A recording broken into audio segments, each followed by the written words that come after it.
With 2024 Release Wave 2, you can now integrate Business Central's service management module with field service.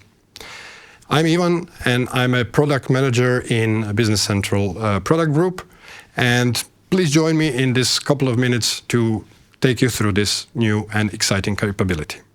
So, integrating Business Central with Dynamics 365 Field Service is of particular value to companies that do regular maintenance or they do repairs of the products that they sell. It offers managing of the service task, handling consumption, and aligning financial transactions that benefit service technicians, that benefit service managers, and at the end, that benefit finance teams.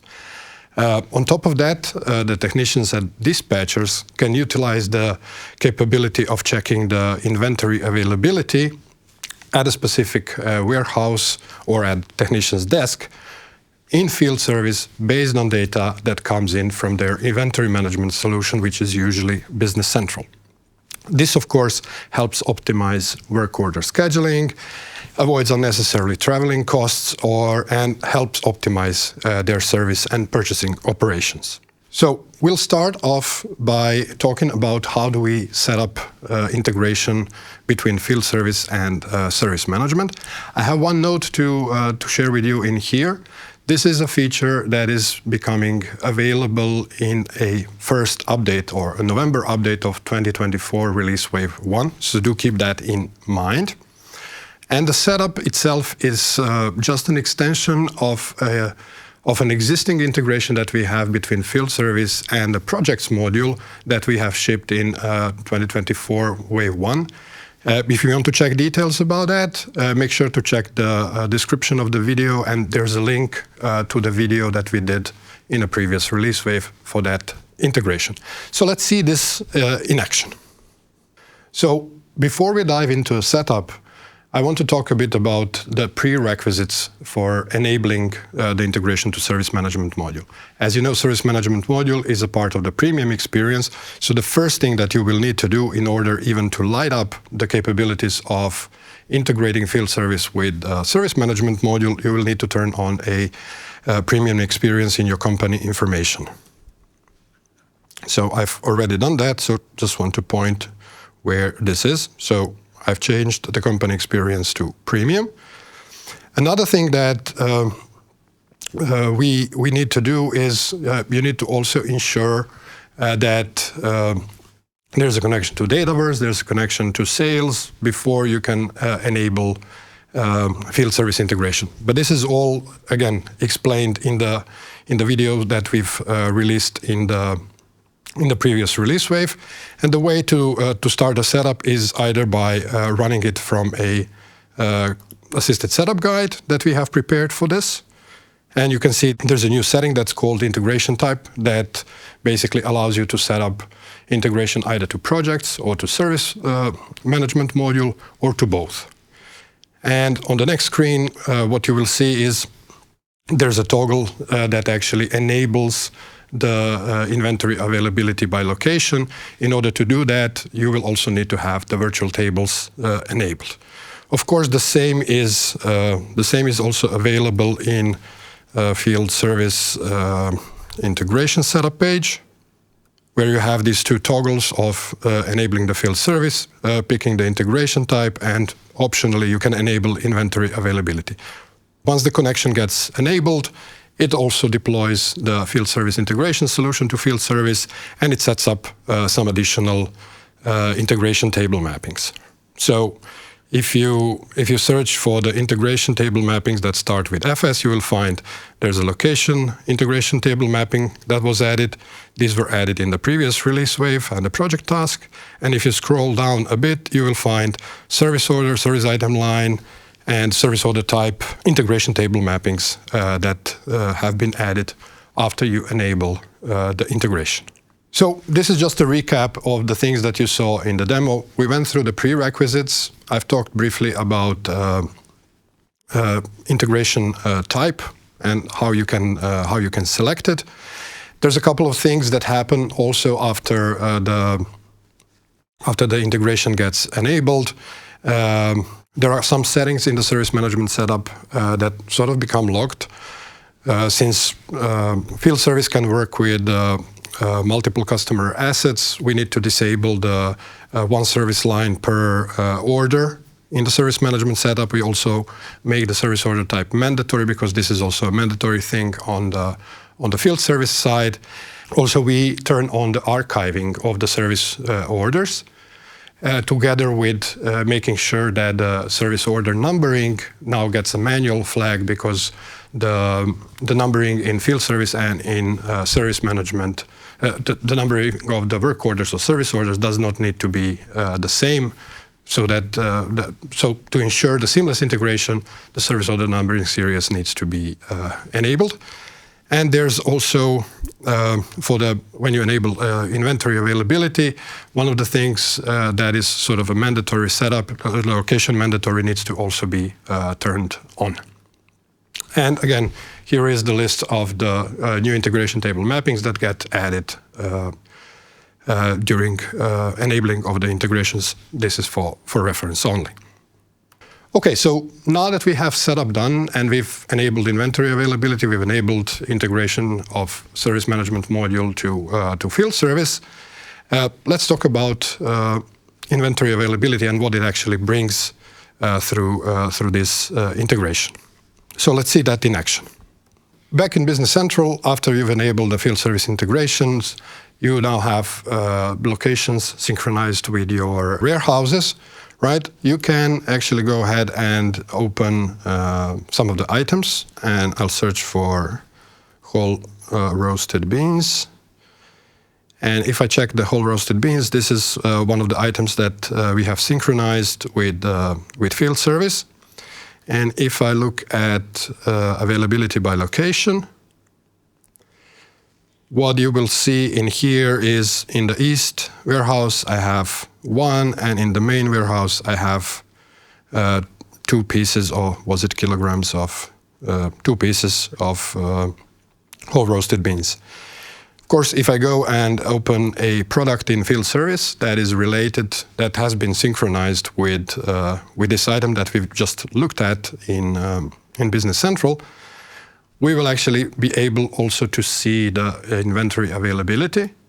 So if I go and click items availability by location, you can see the same numbers in here. And this is something that gets particularly useful when you are a dispatcher trying to schedule work orders, or if you're a technician just trying to figure out how many of particular items you might have on truck, in your truck or with you.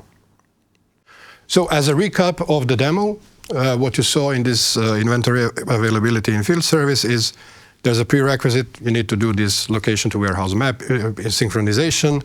This is a unidirectional synchronization, meaning that Business Central, given that it's a system of record for inventory, is actually pushing the location information to field service. So we are not picking up any of this information from field service. When we are sending location information, we exclude the in-transit locations and those that have warehouse pick mandatory. To support the whole inventory availability story in here, we have added a new API that once you enable the feature, it actually gets published as a virtual table in field service.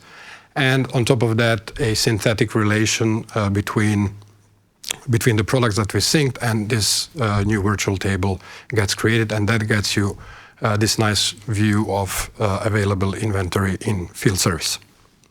Next up is actually, I would say, a core of the field service to service management integration, and that's the service order and work order alignment. Let's see that in action first, and then we'll talk a bit more about this feature. Back in Business Central, as I said, the topic of this demo is actually to showcase the service order and the work order alignment, right?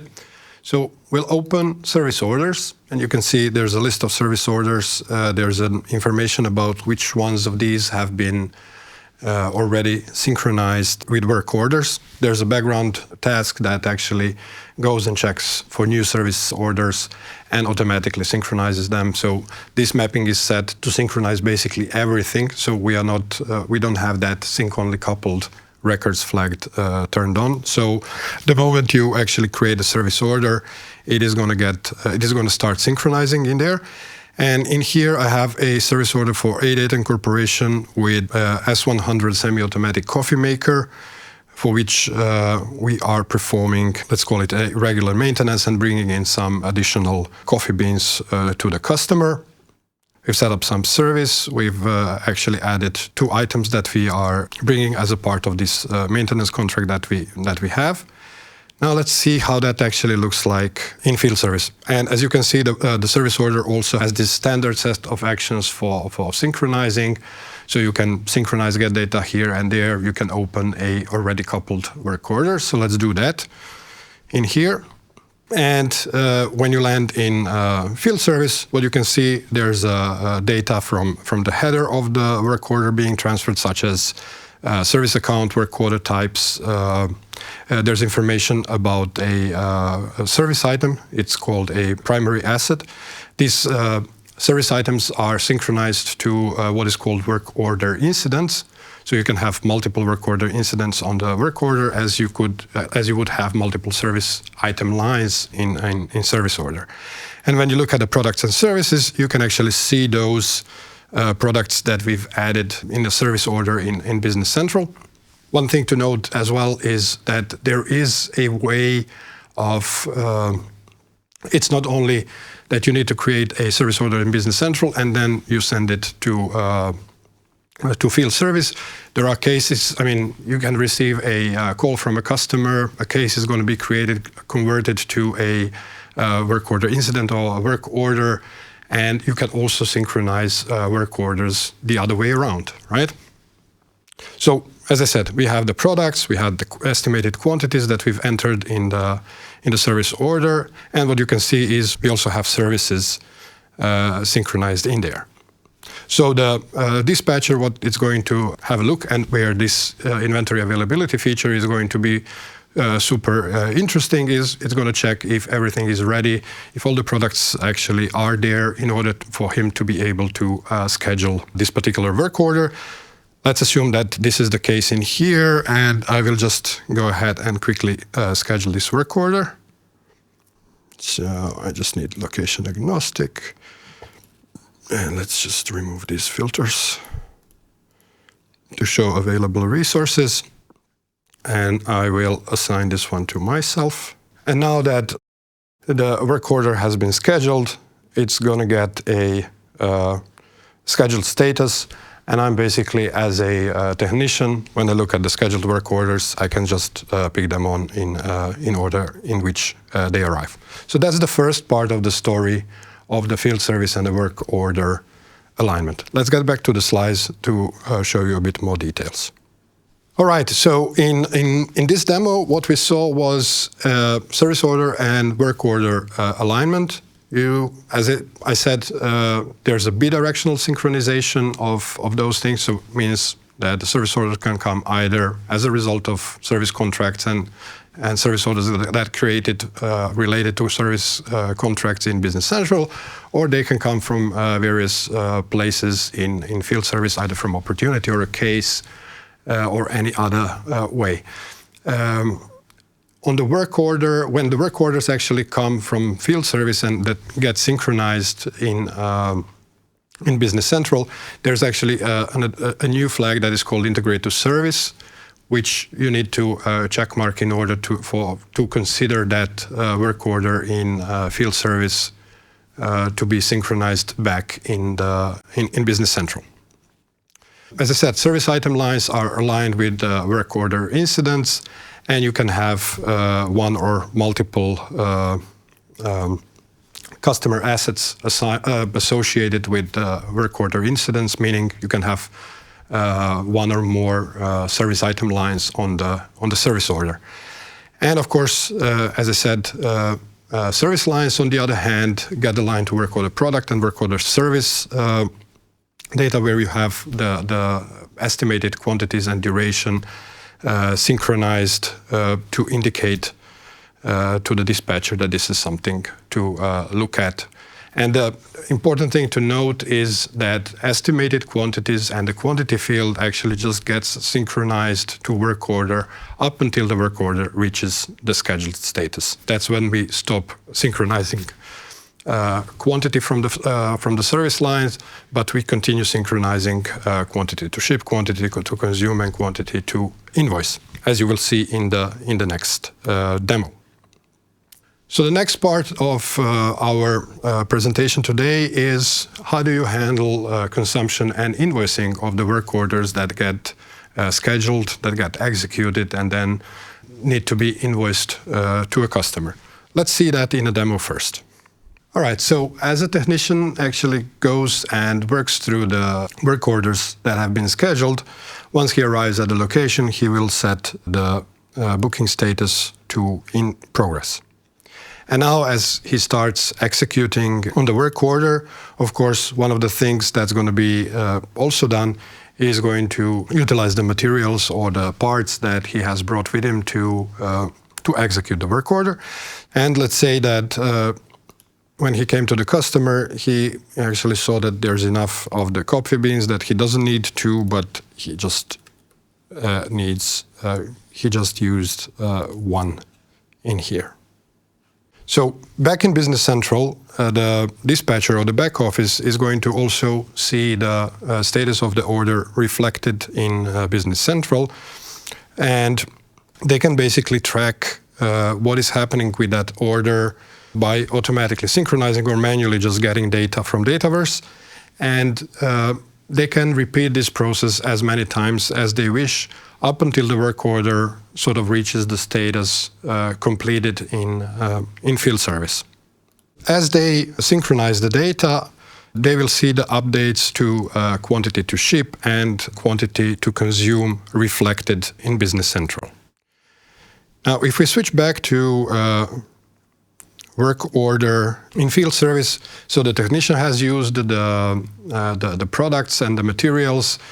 He has completed his service in there, and what he's going to do is he will set the status completed to the work order in field service. So once the work order is completed in field service, from the standpoint of the integration, it is considered ready to be posted in Business Central.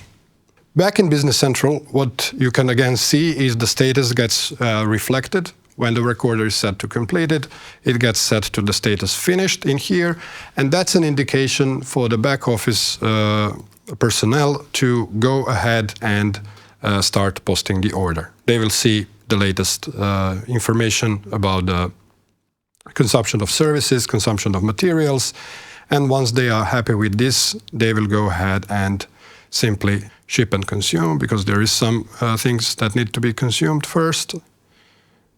And we will also do ship and invoice for this order. For the remaining bits. Now, once the service invoice gets posted and the service order gets closed, this is again going to be reflected back in field service, where in the field service the work order basically receives the status posted. So looking back in field service, what you can see is that this work order is now in the state posted, meaning that the processing and the invoicing of the work order has been completed. And that wraps up this part of the demo. So as a recap of the last demo, what we saw was the service line alignment with work order. We say that there is a bidirectional synchronization of that, but you need to take that into account that it is sort of a conditional bidirectional synchronization. So what you saw that we had use quantities and durations getting aligned up until the work order is in completed status, and even in the completed status it can be done, but then there needs to be some conversation between the technician and the back office work to say, okay, well, now we are done updating the work order. All of the partial postings that you might have done up until the moment that the work order got to that completed status will be automatically aligned through quantity shipped and quantity consumed fields in field service. And as I said, the completed work order means ready to be posted. And once this is all done, the work order status gets posted status, and then it gets actually locked for any further editing. And of course, the resources and the durations that you've consumed through the booking are also transferred back to service order as something that you will only consume in Business Central, because the service line item is the one that gets invoiced to the customer. It's similar to what we have done with field service to projects integration. And that was it. And I really hope you enjoyed this video. Do keep in mind that this feature is going to become available with update 1 of 2024 release wave 2, meaning November update. In the meantime, please check down the description below for the links to the previous release wave videos and the field service integration to projects, and have a look at other useful links that we've provided in the description of the video below. Thank you for your time.